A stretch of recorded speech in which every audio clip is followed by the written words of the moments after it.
नमस्कार दोस्तों, global science research YouTube channel में फिर से आपका स्वागत है। कैसे हैं आप सभी? आई होप कि अच्छे ही होंगे, है ना। काफ़ी लंबे दिनों के बाद वीडियो अपलोड कर रहा हूँ, तो थोड़ा सा बीच में कुछ एंगेजमेंट थी, इसलिए हम एंगेजिंग के कारण नहीं बना पाए। ठीक है, तो चलिए हम बात करते हैं। हमने जहाँ पे टॉपिक इसको स्टॉप किया था, हमारा चल रहा था मेंडल्स लॉ, दैट मीन्स कि principle of inheritance and variation.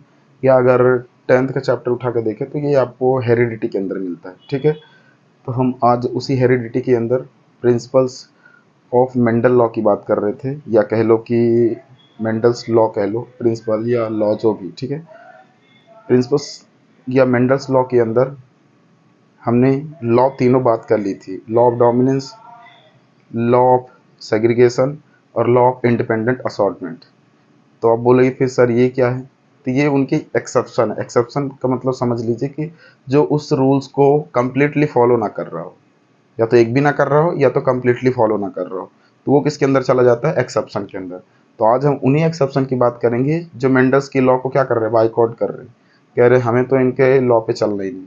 ठीक है, तो हम उन्हीं की बात करेंगे आज। तो पहला फर्स्ट है मेंडल्स लॉ ऑफ जेनेटिक्स के अंदर एक्सेप्शन ऑफ मेंडल्स लॉ में ये फर्स्ट लॉ में दो एक्सेप्शन है, और यही सेम चीज़ें थर्ड लॉ में दो एक्सेप्शन है, या कह लो कि एक ही मान लो, एक थर्ड लॉ के अंदर है। ठीक है, अगर हम फर्स्ट लॉ की बात करेंगे तो उन लॉ का नाम है, एक्सेप्शन का नाम है law of independent assortment, sorry law of incomplete dominance, और एक है आपका कोडोमिनेंस। दो हैं। ठीक है, लॉ ऑफ इनकम्प्लीट डोमिनेंस और लॉ ऑफ कोडोमिनेंस। ठीक है, फिर आप बोले तीसरा कौन सा है? तो तीसरा हमारा है थर्ड लॉ का, लॉ ऑफ इंडिपेंडेंट असॉर्टमेंट का हमारा मिलेगा लिंकेज, या उसे हम मल्टीपल एलेलिज्म के नाम से भी जानते हैं। ठीक है ना, लिंकेज, मल्टीपल एलेलिज्म, ये सब उसी के एग्जांपल है थर्ड लॉ के एक्सेप्शन के। ठीक है, तो इसके अंदर अगर हम बात करें तो देखिए, क्रॉसिंग हम सिंपल जैसे मेंडल ने करवाया हमने वैसे ही करने की कोशिश की। ठीक है,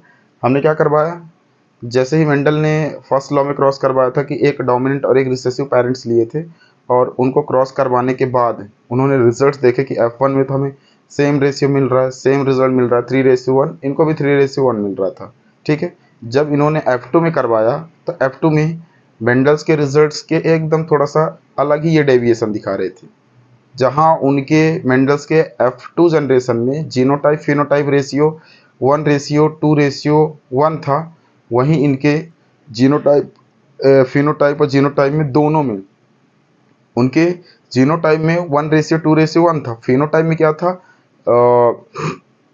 3:1 था। तो इनका जो है जीनोटाइप और फिनोटाइप सेम दिखाता है, किसका? इनकम्प्लीट डोमिनेंस का। क्या दिखाएगा? 1:2:1। दैट मीन्स रूल के हिसाब से या तो डोमिनेंट कैरेक्टर आना चाहिए या तो रिसेसिव आना चाहिए। ठीक है, मान लो अगर आप कोई कैरेक्टर ले रहे हो, कलर ले रहे हो वाइट और मान लो रेड ले रहे हो, तो आपको उन दोनों में से या तो रेड आना चाहिए था या तो वाइट आना चाहिए था।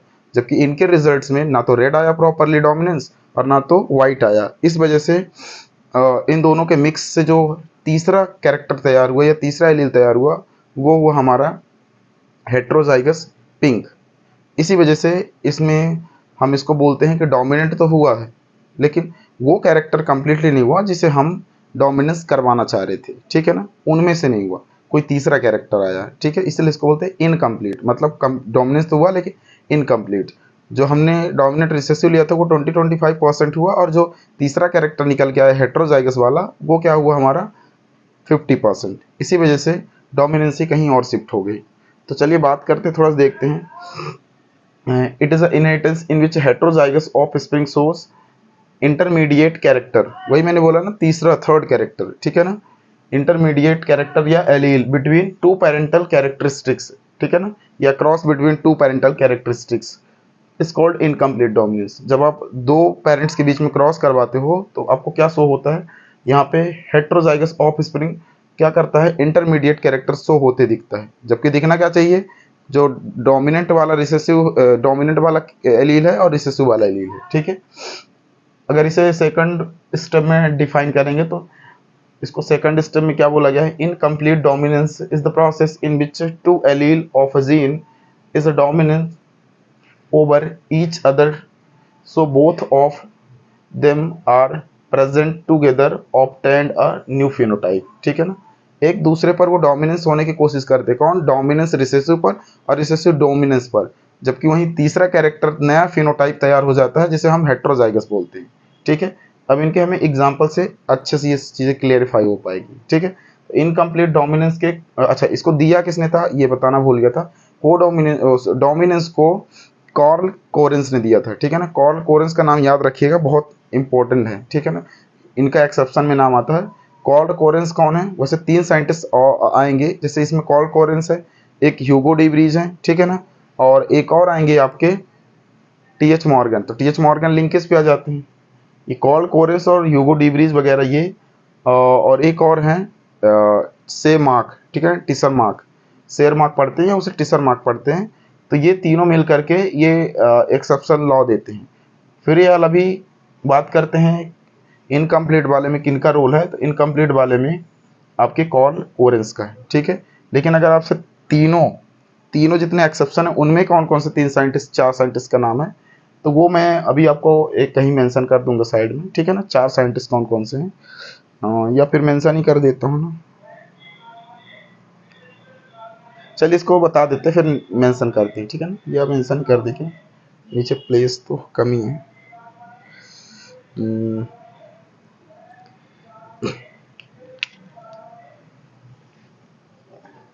देखिए एक है आपके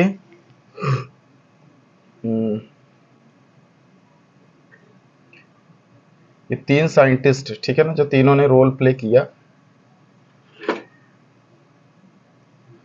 एक है आपके ये जो आप देख रहे हैं कार्ल कोरेंस, कार्ल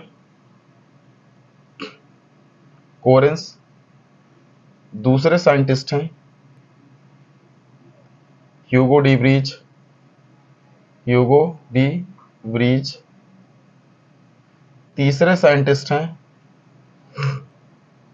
साइंटिस्ट हमारे से मार्क, टिसर मार्क भी से पढ़ते हैं, शेर मार्क पढ़ो या टिसर मार्क। और एक है आपके 4th नंबर जिनमें लिंकेज का नाम आता है, इनको बोलते हैं T H Morgan, Thomas Hunt Morgan, T H Morgan, ठीक है, थॉमस हंट मॉर्गन। ये वो 3 साइंटिस्ट हैं जिनकी मैं बात कर रहा था, ठीक है ना।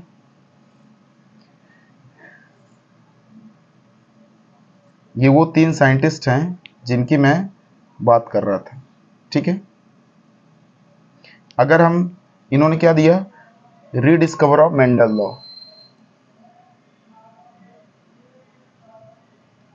रीडिस्कवर ऑफ मेंडल लॉ, ठीक है, रीडिस्कवर ऑफ मेंडल लॉ।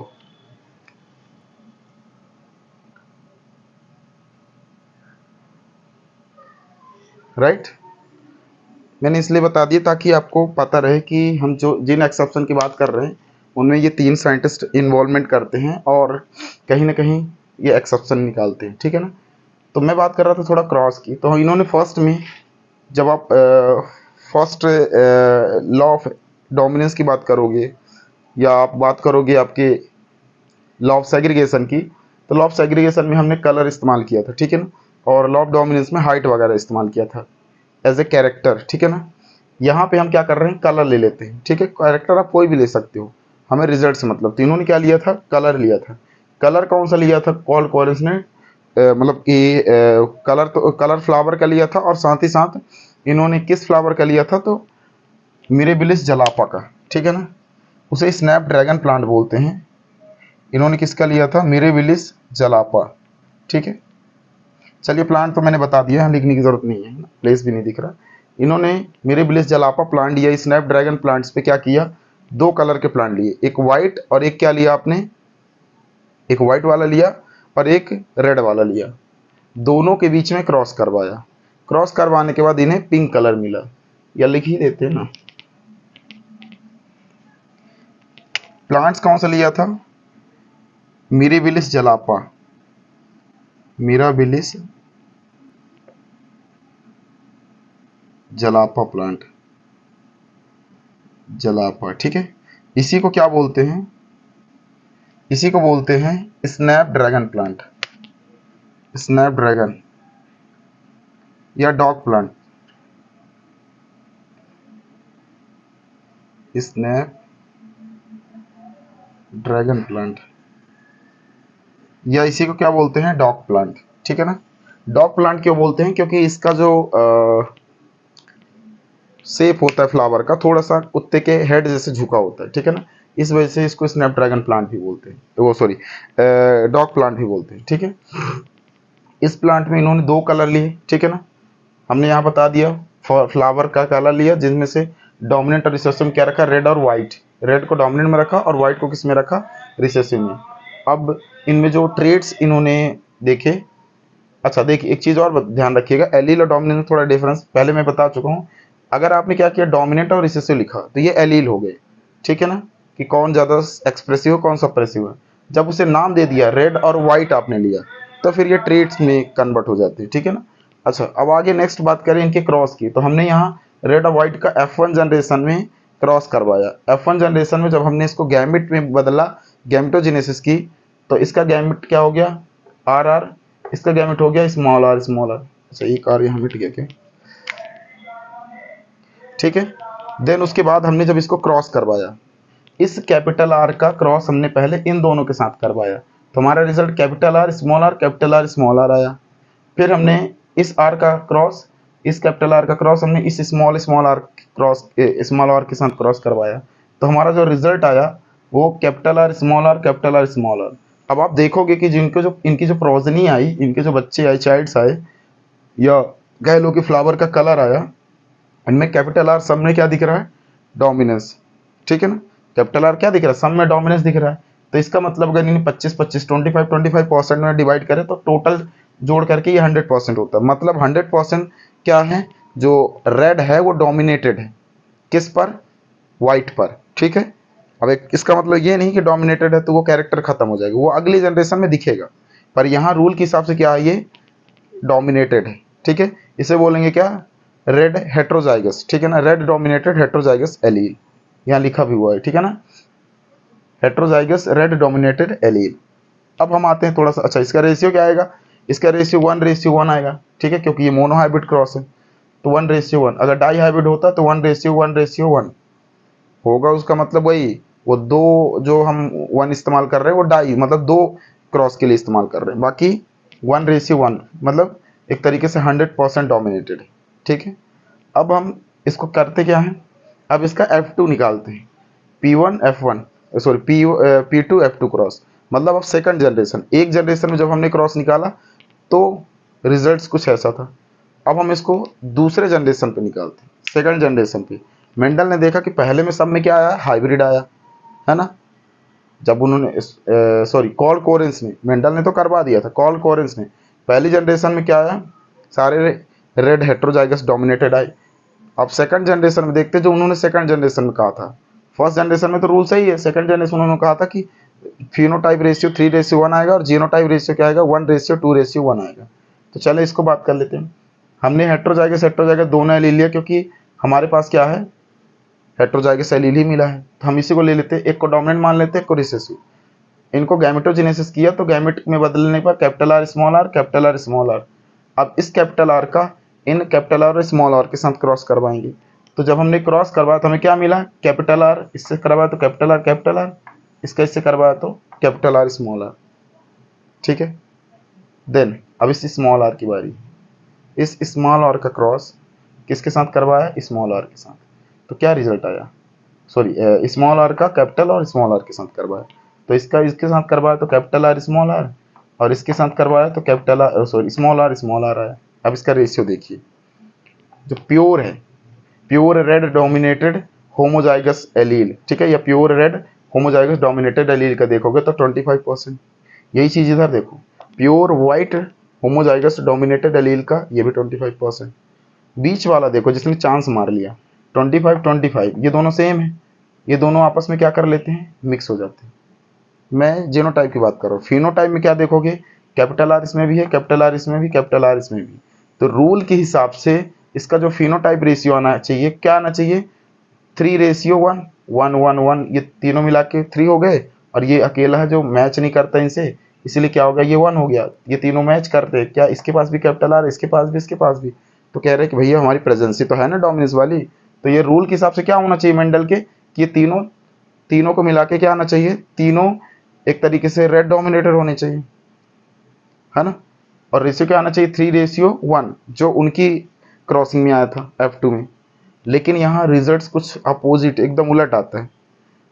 ये रेड प्योर है, ये दोनों जो है मना कर देते, कह देते हमें रहना ही नहीं है आपके साथ, हमें दोनों में जीनोटाइप फिनोटाइप शो करना है। दोनों में हमें एक तरीके से क्या करना है, अलग डोमिनेंसी शो करनी है, फिनोटाइप में भी जीनोटाइप में भी। ये दोनों मना कर देते इसके साथ जाने में, इसीलिए ये बेचारा अकेला रह गया। ये तो अकेला पहले से ही था। अब यहाँ देखेंगे रेशियो में, तो ये रेशियो क्या निकल के आएगा, जो जीनोटाइप का था वही फिनोटाइप हो जाएगा। 1:, ये दोनों सेम है, तो ये दोनों ने मिल करके 2 बना लिया, इसलिए 2:1। ठीक है, मतलब यहाँ पे फिनोटाइप में ये जो दो इनके साथ थे, इनकी पार्टी से अलग हो गए। इन्होंने कहा नहीं, हमें अलग डोमिनेंसी दिखानी है, और यही जो अलग डोमिनेंसी दिखाने के चक्कर में इनका जो फिनोटाइप है, कैरेक्टर, वो क्या निकल के आता है, पिंक। इनका तो सेम रहेगा, रेड रेड और वाइट ही रहेगा, लेकिन चूंकि ये दिखेगा नहीं ना, कम दिखेगा, है ना। कुछ ऐसे कलर देखते होंगे जिनमें पिंक है, तो पिंक में हल्का सा रेडिश लगता है, हल्का सा व्हाइट लगता है, फिनोटाइप के लिए दिख तो रहा है, लेकिन उनकी डोमिनेंसी कम है, और उसकी जगह क्या दिख रहा है, पिंक कलर दिख रहा है। तो यहाँ पे क्या दिखेगा, ये रेड है ना, यहाँ पे रेड की जगह क्या दिखेगा, हेट्रोजाइगस, रेड की जगह पिंक, क्या दिखेगा, पिंक दिखेगा भाई, यहां पे दिखेगा पिंक, पिंक, ठीक है, पिंक दिखेगा, पिंक कलर। कितने %, 50%। अब आप सोचो, क्या सोचो, इसके पास जो टैलेंट था रेड वाला, इसके पास जो टैलेंट था व्हाइट वाला, इन दोनों का पीछे छोड़ के कोई अगर पिंक वाला टैलेंट ज्यादा मेजोरिटी में आता है, इन दोनों को पीछे छोड़ के, तो डोमिनेंस तो इसी को मानी जाएगी ना। तो इसीलिए यहाँ तीसरा जो एलील निकल के आता है वो पिंक, दैट मीन्स की हेट्रोजाइगस डोमिनेंट एलील, ना तो रेड हुआ ना तो व्हाइट हुआ। इसीलिए ये मेंडल्स के लॉ को बाइकआउट कर रहा है। मेंडल का लॉ क्या कहता है कि रेशियो क्या आना चाहिए आपका, यहाँ रेशियो मैंने लिखा नहीं, क्या रेशियो में लिख देता हूँ, जीनोटाइप फिनोटाइप, अच्छा ये लिखा हुआ, सॉरी। रेशियो क्या आना चाहिए, 3:1 आना चाहिए मेंडल के हिसाब से, लेकिन इसके हिसाब से क्या आएगा, इसके हिसाब से ये थोड़ा चेंज हो जाएगा। क्या आएगा, इसके हिसाब से आएगा 1:2:1। Genotype phenotype ratio are same, ठीक है, genotype phenotype ratio are same, same. क्या कर लोगे, ठीक है, नहीं कर रहे मेंडल्स के लॉ को फॉलो। इसीलिए कहते हैं कि मेंडल्स के लॉ केवल पी प्लांट पर इंप्लीमेंट है, हर एक प्लांट पे नहीं है, क्योंकि मेंडल को उसी में इतना ज़्यादा उन्होंने पता नहीं कितनी वेरिएशन, 7 जनरेशन तक उन्होंने उसके क्रॉसिंग करवाते रहे, तो पूरा लाइफ तो उन्हीं में बीत गया, ठीक है ना। तो वो दूसरे प्लांट पे ट्राई नहीं किए भी, तो उनमें रिजल्ट सफिशेंट नहीं थे, इसलिए उन्होंने उसको किया ही नहीं, ठीक है। आई होप कि ये फर्स्ट वाला एक्सेप्शन समझ में आ गया। अब आते हैं सेकंड वाला एक्सेप्शन, ठीक है। सेकंड वाला हमारा जो एक्सेप्शन है मेंडल्स लॉ का, वो है लॉ ऑफ कोडोमिनेंस। इस रूल के हिसाब से क्या कहता है, मेंडल कह रहे हैं ना कि कोई ना कोई तो सबसे ज़्यादा मेजोरिटी में आना चाहिए, अगर 100 है तो 51 प्लस होना चाहिए, है ना। और मेंडल के हिसाब से तो भैया 75 होना चाहिए, 75-25 का रेशियो होना चाहिए। लेकिन ये भाई साहब क्या कर रहे हैं, ये कह रहे हैं नहीं, हमें तो इक्वल में डोमिनेंसी दिखना है। भाई जब इक्वल में डोमिनेंस दिखना है तो फिर जाओ मेंडल्स के, कभी कभी देखा हो ना, घर के सदस्य जब घर के रूल को नहीं मानते तो उसे क्या कर देते हैं, बाहर कर देते हैं। बाहर करने का मतलब उसे एक्सेप्शन की कैटेगरी में डाल देना कि ये रूल्स को फॉलो नहीं कर रहे हैं, ठीक है। तो ये भी रूल्स को फॉलो नहीं कर रहे हैं, क्लियर। किस केस में नहीं कर रहे हैं वो भी देखते हैं, है ना, अलग अलग केस होते हैं ना। तो इसमें हमने एग्जाम्पल लिया ब्लड ग्रुप का, ये भी मोनोहाइब्रिड पर ही बेस्ड है। बट ये मल्टीपल एलेलिज्म या कह लो कि एक तरीके से प्लियोट्रॉपी का एग्जाम्पल है, ठीक है। इनके रूल के हिसाब से क्या कहा गया कि जब आप क्रॉस करवाते हो डोमिनेंट और रिसेसिव का, तो क्रॉस करवाने के बाद जो रिजल्ट आना चाहिए वो क्या आना चाहिए, किसी न किसी एक को डोमिनेंस होना चाहिए। तो ये ए के केस में तो डोमिनेंस होते हैं, बी के केस में, खुद बी के केस में डोमिनेंस होता है, आई खुद के केस में डोमिनेंस होता है। लेकिन वही जब निकल के आता है ए का बी के साथ क्रॉस करवाते हैं, ए का बी के साथ, तो ये कोडोमिनेंसी शो करता है, या बी का ए के साथ क्रॉस करवाएं तो कोडोमिनेंसी शो करता है। दैट मीन्स 50-50, ना तो ए सप्रेस होने के लिए तैयार है बी के साथ, ना तो बी तैयार है ए के साथ सप्रेस होने के लिए, ठीक है। तो एग्जाम्पल को थोड़ा डिटेल से समझेंगे, पर उसके पहले थोड़ा हम देख लेते हैं इसमें डेफिनेशन में क्या है। It is the inheritance in which both allele of a gene are expressed in a hybrid, ठीक है। जब आप क्रॉस करवाते हो तो अगले जनरेशन में इनहेरिटेंस होने के बाद जो एलील है, जीन के अंदर जो एलील है, वो क्या कर रहे हैं, एक्सप्रेस हो रहे हैं, दोनों साथ में एक्सप्रेस हो रहे हैं, और क्या बना रहे हैं, हाइब्रिड कैरेक्टर, जो कि अलग अलग एलील है। नॉन पेरेंटल जीन है तो वो अलग अलग एलील मिलके क्या बनाएगा, एक तरीके से हेट्रोजाइगस ही बनाएगा ना, या हाइब्रिड बनाएगा।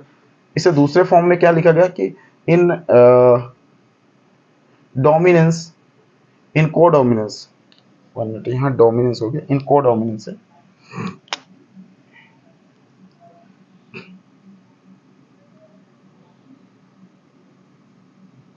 इन कोडोमिनेंस,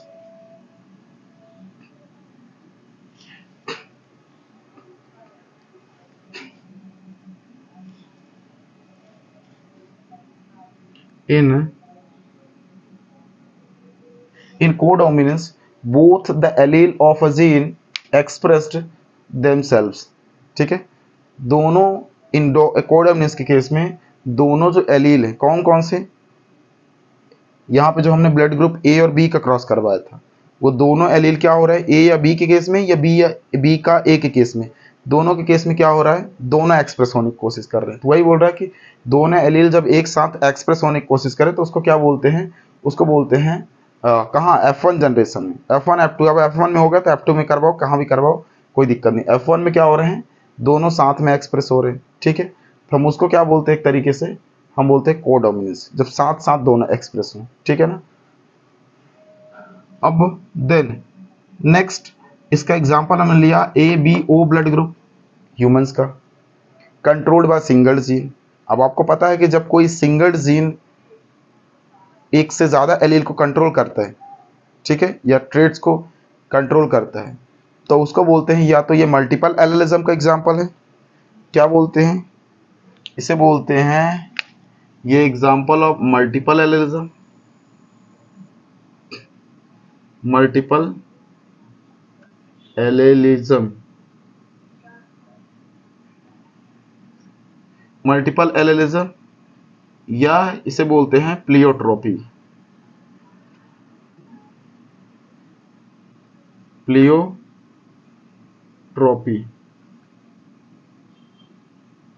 ठीक है। प्लियोट्रोपी, प्लियोट्रोपी में क्या बोला गया कि जब single gene controlled more than one allele या ट्रेट्स, तो इसमें भी तो वही हो रहा है, जीन तो एक ही है लेकिन ब्लड ग्रुप या एलील 3 कंट्रोल कर रहे हैं, ABO, या दैट मीन्स एलील की बात करेंगे तो IA, IB और स्मॉल आई, ठीक है, 3 एलील को कंट्रोल कर रहे हैं। यहाँ थोड़ा सा मैंने गलती कर दी, चलो ठीक है, कोई दिक्कत नहीं। वैसे यहाँ पे एलील जब हमने IA, IB और I का माना है तो हम यहाँ पे स्मॉल को रखने की जरूरत नहीं, लेकिन हमें डोमिनेंस और रिसेसिव का केस रखना है तो रख सकते हैं। बाकी वैसे 3 ही इसमें क्रॉस आना चाहिए, लेकिन मैंने आपको 6 केस में करके दिखा दिया है, ठीक है ना, क्लियर।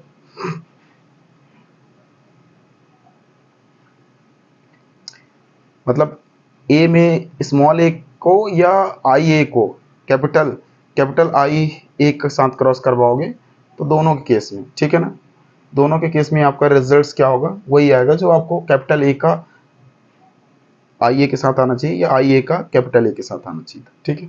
चलिए अगर हम बात करें नेक्स्ट, क्या बात करें, कुछ इसमें 2-4 और फैक्ट देख लेते हैं। देखिए इसमें आपका जो एलील IA और IB है, ठीक है ना, इसमें 3 जीन है जो क्या कर रहे हैं, शुगर का प्रोडक्शन कर रहे हैं, ठीक है ना, पॉलीमर्स के फॉर्म में है बट वो एंटीजन का काम करते हैं, क्योंकि ब्लड ग्रुप में एंटीजन ए ब्लड ग्रुप में ए एंटीजन रहता है, बी ब्लड ग्रुप में बी एंटीजन रहता है, तो वो शुगर है पॉलीमर्स के फॉर्म में एंटीजन का काम करता है। अब वो एंटीजन नहीं, ये सेल्फ एंटीजन है जो हमारी बॉडी को नुकसान नहीं पहुंचाता। एक होता है जो अदर एंटीजन जो बॉडी में एंट्री करता है, तो वो उसकी बात नहीं हो रही है, सेल्फ एंटीजन, ठीक है ना, जो हमारी बॉडी को क्या करता है, पहचान करके हमारी बॉडी को नुकसान नहीं पहुंचाता, वो हेल्पफुल होता है। दूसरा यहाँ क्या दिख रहा है आपको, आई जीन कंट्रोल्ड 3 टाइप के एलील। जीन आई हमने नाम दे दिया, यहाँ पे कंट्रोल जिसे हम सिंगल जीन बोला ना वो आई है, कंट्रोल क्या कर रहा है, आई ए आई बी और स्मॉल आई को कर रहा है, ठीक है, क्लियर। आई ए और आई बी स्लाइडली या कॉमनली क्या प्रोड्यूस कर रहा है, शुगर, जबकि वही स्मॉल जो आई है वो शुगर को प्रोड्यूस नहीं कर रहा है। स्मॉल आई एलील की बात कर रहा हूँ, जीन की बात नहीं कर रहा हूँ, ठीक है ना। ये स्मॉल जो आई एलील है डजंट प्रोड्यूस एनी शुगर, किसी टाइप का शुगर नहीं प्रोड्यूस करता। Next, one I A and I B are present together, both express their type of sugar. ये दोनों शुगर बनाते तो दोनों एक्सप्रेस करने की कोशिश करते, जबकि वहीं आई नहीं बनाता, इस वजह से वो दोनों के केस में आई ए का स्मॉल आई के साथ जब करते तो दोनों के केस में ये क्या रहता है, सप्रेसिव रहता है। वहीं कैपिटल आई कैपिटल बी के साथ जब क्रॉस करवाते हो स्मॉल आई का, तो भी उसमें क्या रहता है, ये सप्रेस रहता है, क्योंकि वो शुगर बनाता ही नहीं है, तो एक्सप्रेस होने का चांस ही नहीं है, ठीक है। अब हम बात करें नेक्स्ट इसके एग्जाम्पल की, तो एग्जाम्पल में हमने एक फ्लो चार्ट बनाया, एक चार्ट बनाया, इसमें थोड़ा समझने की कोशिश करें। देखिए यहाँ पे जो लिखा हुआ है, ये सीरियल नंबर, ये डोमिनेंस एलील और ये रिसेसिव एलील, ये क्रॉस है डोमिनेंस और रिसेसिव का, ये रिजल्ट्स है, क्या आएंगे रिजल्ट, ठीक है ना, जीनोटाइप। और ये फिनोटाइप के लिए ब्लड में क्या दिखेंगे, ये तो जीनोटाइप उसके जीन है, ये उसके ब्लड है, ब्लड में क्या दिखेगा, ठीक है। तो देखिए पहला हमने केस लिया, 4 केस लिया, capital A capital A capital A capital A capital A, 3 case capital A का लिया। एक बार कैपिटल ए का डोमिनेंट रिसेसिव के केस में कैपिटल ए का कैपिटल ए के साथ ही करवाया, या कैपिटल ए का रिसेसिव एलील स्मॉल ए के साथ करवाया। फिर एक बार कैपिटल ए का कैपिटल बी के साथ करवाया, फिर एक कैपिटल ए का आई के साथ करवाया, फिर उसके बाद बी का लिया, तो बी का स्मॉल बी के साथ मतलब सिमिलर एलील के साथ करवाया, तो डोमिनेंसी बी ही आएगी। उसके बाद स्मॉल बी का उस कैपिटल ए के साथ करवाया, तो जब यहाँ पे जो केस आया था ना वही केस यहाँ पे भी आएगा। रिजल्ट की बाद में बात करते हैं, पहले क्रॉस किसके केस में हुआ, कैपिटल बी का स्मॉल आई के साथ करवाया, फिर स्मॉल आई के स्मॉल आई के साथ करवाया। अब फर्स्ट केस देखते हैं। फर्स्ट केस में जब आपने क्या करवाया, कैपिटल ए का स्मॉल ए के साथ यहाँ क्रॉस करवाया, तो रिजल्ट्स में डोमिनेंट एलील में कैपिटल ए ही आएगा, क्योंकि डोमिनेंस इसी की है, और जो रिजल्ट्स निकल के आएगा ब्लड ग्रुप वो ए आएगा, ठीक है। दूसरा होता है आपका, क्योंकि इसमें कोई दूसरा ब्लड ग्रुप तो है ही नहीं ना, तो ब्लड ग्रुप ए ही आएगा, कोई दूसरा चांस तो है ही नहीं। इस केसेस में जब ए का बी के साथ करवाओगे, तो यहाँ पे क्रॉस करने के बाद जो एलील मिलेगा ए का बी, तो यहाँ पे दोनों एलील शो करेंगे जीन में, ठीक है ना, आई जीन के अंदर दोनों एलील शो करेंगे, ए भी बी भी। यहाँ ब्लड ग्रुप जो निकल के आएगा वो ब्लड ग्रुप ए बी है, जो कोडोमिनेंस को शो कर रहा है। लेकिन याद रखिए जब आप पेरेंट्स के बीच में ऐसा क्रॉस करवाते हो, तो वहां पे ब्लड ग्रुप ए बी भी रहेगा, ए भी हो सकता है, बी भी हो सकता है, साथ में ओ भी हो सकता है, पॉसिबल संभावित ब्लड ग्रुप बच्चे में, ठीक है ना। पर मैंने चूंकि कोडोमिनेंस की बात की तो केवल हम ए बी को ले रहे हैं, ठीक है। देन ए का आई के साथ करवाएंगे, तो आई तो शुगर बनाता नहीं, इसलिए यहाँ पे कैपिटल ए ही जीन में शो होगा और ब्लड ग्रुप ए ही रहेगा। यही चीज बी के साथ है, जब आप सिमिलर एलील में करवाते हो तो सिमिलर एलील में क्या होगा आपका, आई बी के कैपिटल बी का स्मॉल बी के साथ, तो कैपिटल बी ही आएगा, क्योंकि स्मॉल बी रिसेसिव तो वो तो बनाएगा नहीं, इसीलिए डोमिनेंस में क्या आएगा, बी ही आएगा। उसके बाद कैपिटल बी का ए के साथ, यहाँ थोड़ा ट्विस्ट आया, जैसे इसमें ट्विस्ट था, कैपिटल बी का ए के साथ जब करवाया तो रिजल्ट्स में क्रॉसिंग में कैपिटल ए बी का हुआ, तो रिजल्ट में क्या आया, ए बी ही आया। अब उल्टा मत लिख देना कि यहाँ बी है तो चलो बी ए लिखे, ये थोड़ा लिखने का फॉर्मेट नहीं है, लिखना सीधा ही है। हमने क्रॉस में बल्कि उल्टा लिखा है, क्योंकि क्रॉस में चल जाएगा, तो रिजल्ट में जो आएगा वो ए बी आएगा।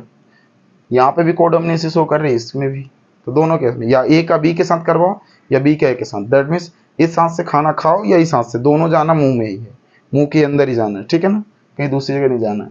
तो इसमें भी वही केस है। देन उसके बाद नेक्स्ट कैपिटल बी का आई के साथ करवाया, तो रिजल्ट्स में आपको पता है शुगर आई तो बनाता नहीं, इसलिए क्या है, बी ही है। अब आई का आई के साथ करवाओगे तो भैया सिमिलर एलील है, तो सिमिलर एलील में इसके लिए ब्लड ग्रुप ओ रखा था, तो यहाँ पे जीन तो आई आया लेकिन ब्लड ग्रुप ओ आया। ये रहा आपका चार्ट। आई होप कि इसमें कोई डाउट नहीं होगा। आप चाहो तो यहाँ पे जो इन वाले एलील का है इनको आप हटा भी सकते हो, ठीक है ना, सिमिलर के साथ। आप सीधे बी का करवाओ, बी के बाद फिर ए का बी के साथ करवाओ, बी ए का बी के साथ, बी का ए के साथ और आई का। 3 स्टेप भी में काम चल जाएगा। कौन कौन सा? ये वाला, उसके बाद ये वाला और ये वाला, क्योंकि आपके पास 3 ही एलील है, ठीक है। बट मैंने समझाने के लिए, अगर इन केस आप स्मॉल को ले रहे हो, है ना, सिमिलर एलील ले रहे हो, तो उस केस में भी क्या रिजल्ट आ रहा है ना, इसलिए मैंने बताया। एक लास्ट टॉपिक है आपका एक्सेप्शन ऑफ मेंडल्स लॉ के अंदर लॉ ऑफ इंडिपेंडेंट असॉर्टमेंट, ठीक है। जब हम बात करें लॉ ऑफ इंडिपेंडेंट असॉर्टमेंट की, तो इसके अंदर हमारा तीसरा निकल के आता है लिंकेज। पहले इसके रूल्स की बात कर लेते हैं। इसमें क्या बोला गया था, मेंडल ने कहा था कि देखो, जब आप अभी तो सिंगल आप कर रहे थे, है ना, सिंगल पेरेंट ले रहे थे, सिंगल जीन ले रहे थे, इसको बोलते हैं मोनोहाइब्रिड क्रॉस। यहाँ आप चाहो तो लिख सकते हो। ये क्रॉस कैसे थे? सारे मोनोहाइब्रिड थे, ठीक है ना। समझ में आ जाएगा या लिखना पड़ेगा? आप समझ लेना, कोई लिखने की जरूरत नहीं है। ये मोनोहाइब्रिड क्रॉस है। ये कैसा है? डाई हाइब्रिड क्रॉस है। कौन सा? ये वाला। अब जब आप डाई हाइब्रिड क्रॉस की बात करते हो, तो डाई हाइब्रिड में आप 2 जीन लोगे, 4 एलील आएंगे, ठीक है ना। एक जीन में 2 एलील, दूसरे जीन में 2 एलील, है ना।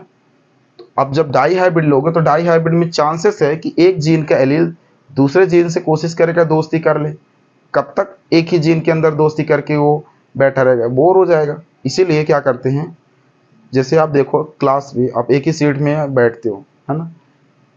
एक ही सीट में बैठने की वजह से आपके आसपास से ही दोस्त बनते हैं।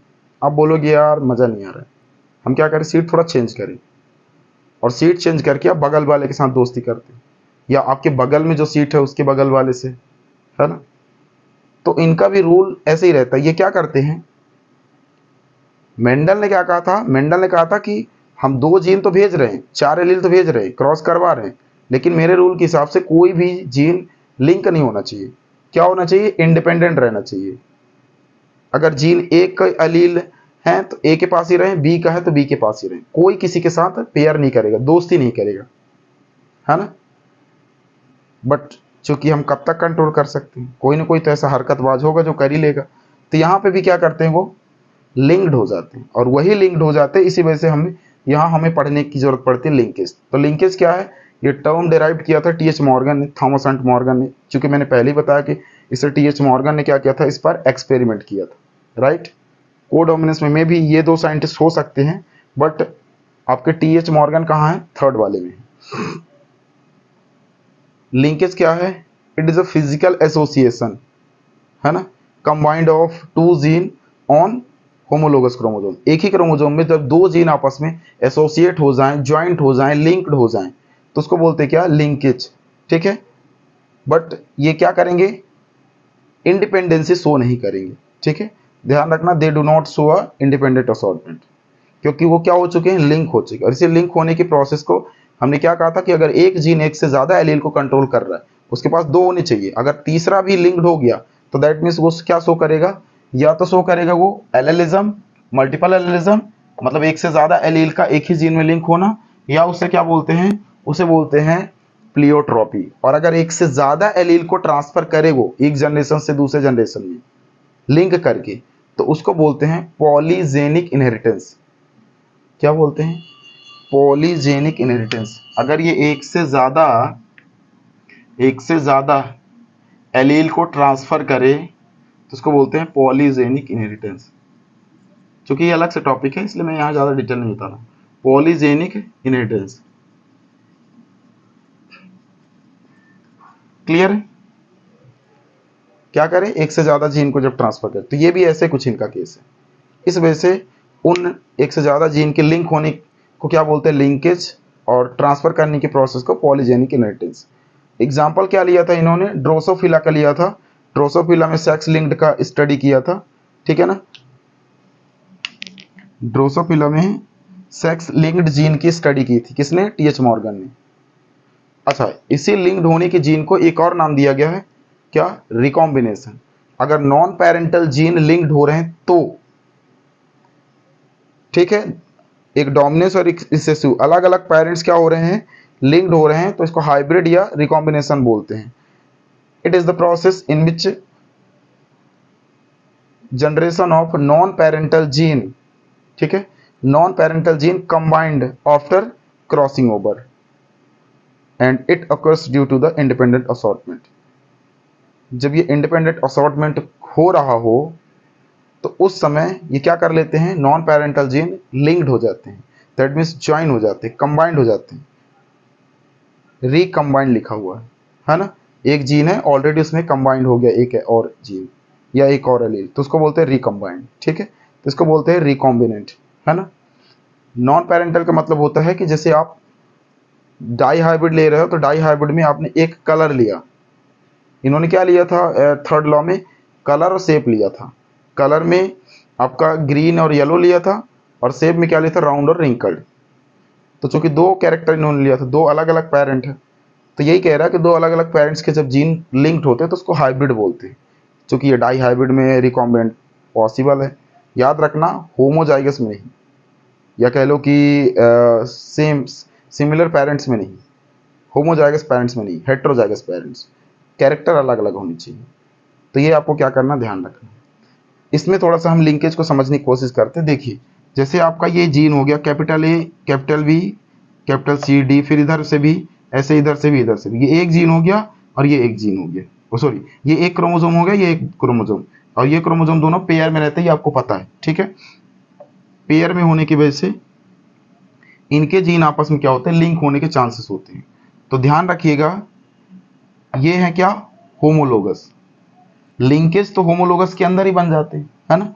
यहाँ का जीन, या कह लो कि अगर ये capital A B C D है तो ये क्या है आपका स्मॉल वाला है, ठीक है। तो इसके जीन क्या हो रहे हैं, इसके साथ दोस्ती कर रहे हैं, कैपिटल ए का बी के साथ दोस्ती हो गई। जब यही कैपिटल ए और बी क्रॉसिंग ओवर होगा तो ये एक जनरेशन से दूसरे जनरेशन ट्रांसफर होंगे साथ साथ। अब क्रॉसिंग ओवर होते वक्त कभी कभी क्रॉसिंग ओवर में क्या होता है, क्रॉसिंग ओवर एक तरीके से क्या है, उनके बीच में दरार पैदा करना, बिछड़न। तो यहाँ पे अगर क्रॉसिंग ओवर है, इसके बगल में एक क्रोमोसोम और है मान लो, तो ये क्रोमोसोम या इसी को मान लो, ये क्रोमोसोम यहाँ से एक्सचेंज होंगे, क्रॉसिंग ओवर करेंगे, तो ये ए उठ के इधर चला जाएगा, ये वाला ए उठ के इधर चला जाएगा। अगर इनकी दोस्ती में दरार आता है तो उसको बोलते हैं क्या, इनकम्प्लीट लिंकेज। लेकिन अगर दोस्ती में दरार नहीं आता, इसका क्रॉसिंग ओवर यहाँ से होता है, तो इनकी दोस्ती तो सेम टू सेम मेंटेन है ना। जब ये दोनों साथ में पेयर में ट्रांसफर होते हैं तो उनको बोलते हैं कंप्लीट लिंकेज। लिंकेज में कोई दरार नहीं है, इसका मतलब लिंकेज अगर क्या है, नियरेस्ट है, दोस्ती अगर नियरेस्ट है तो उसमें ध्यान, या कह लो कि पेयरिंग नियरेस्ट है तो लिंकेज क्या होगा, chances of linkage more than, ज़्यादा लिंकेज के चांसेस बनेंगे, ठीक है। तो ध्यान रखिएगा इनकी दोस्ती नियरेस्ट है, इस वजह से क्या है, ये लिंकेज लॉन्ग जनरेशन तक बना के रख सकते हैं, ठीक है ना। बस क्रॉसिंग ओवर इनके बीच में नहीं होनी चाहिए, एक्सचेंज इनके बीच में नहीं होना चाहिए, है ना। क्रॉसिंग ओवर कहीं से भी हो सकता है ना।